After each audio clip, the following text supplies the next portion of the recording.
আসসালামু আলাইকুম। আজকে আমি আপনাদের সাথে শেয়ার করব কলার বড়ার রেসিপি। আর কলাটা কিন্তু সবার বাসায় থাকে।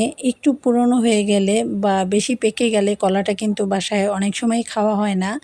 তাই আমি আজকে আপনাদের সাথে এই রেসিপিটা শেয়ার করব যে কলাটা ফেলে না দিয়ে খুব সুন্দর এভাবে পিঠা বানিয়ে খেতে পারবেন। চলুন রেসিপিটি দেখে নেওয়া যাক। প্রথমেই আমি একটা মিক্সিং বোলে নিয়ে নিলাম এখানে 6টা কলা। তো ছোট সাইজের ছিল, একটু বেশি করেই নিয়েছি। দিয়ে দিলাম 2 টেবিল চামচ পরিমাণের চিনি। এখন আমি কলাটাকে চিনির সঙ্গে খুব ভালো করে ম্যাশ করে নেব।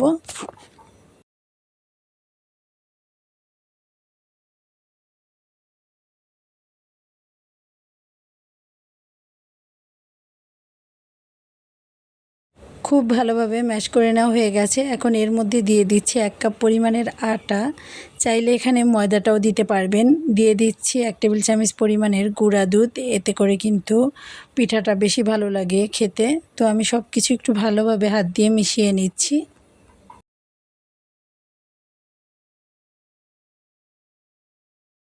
মিশিয়ে নেওয়া হয়ে গেছে। এবার আমি ভেজে নেব। ভাজার জন্য চুলায় একটা প্যানে পরিমাণ মতো তেল দিয়ে দিয়েছি।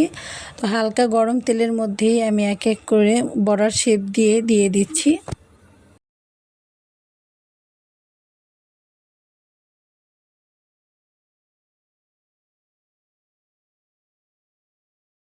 চুলার আঁচটা মিডিয়ামে রেখে আমি ভেজে নেব। খুব বেশি হাই হিটে ভাজা যাবে না। তো আমি একটু উল্টে পাল্টে দিচ্ছি।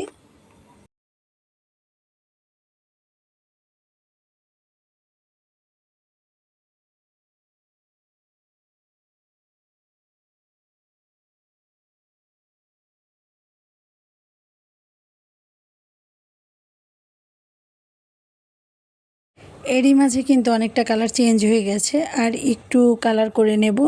খুব বেশি ভাজার দরকার নাই কিন্তু।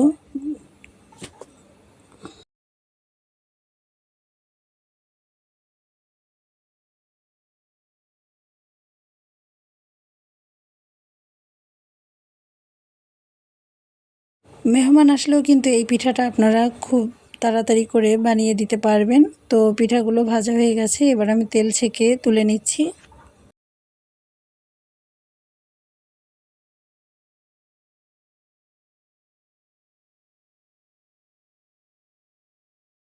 সবগুলো পিঠা ভাজা হয়ে গেছে। আর খুবই অল্প সময় লাগে ভাজতে, খেতেও লাগে দারুণ মজার। মেহমান আসলে কিন্তু খুব তাড়াতাড়ি করে বানিয়ে দিতে পারবেন। ছোট বড় সবার কাছেই ভালো লাগবে। আশা করছি অন্যান্য রেসিপির মতো এই রেসিপিটাও আপনাদের ভালো লেগেছে। ভালো লাগলে অবশ্যই লাইক কমেন্ট করে দেবেন। সবাই ভালো থাকবেন। আজকের মতো এখানেই বিদায় নিচ্ছি। আল্লাহ হাফেজ।